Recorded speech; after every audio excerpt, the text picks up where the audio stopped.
Would you like to learn how to print multiple copies of your Excel worksheet with a single click? Then you're gonna love this video. So let's get started. On your Excel workbook, you're gonna press Alternate F11 to open a VBA editor.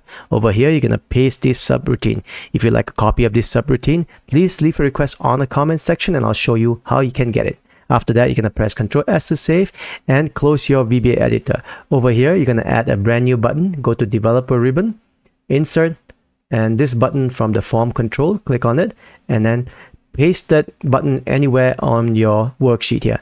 After that, you're going to scroll down and look for the subroutine called Printed.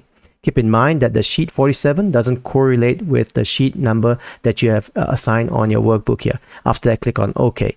Now, when I click on this, you will notice that I get an error of 400.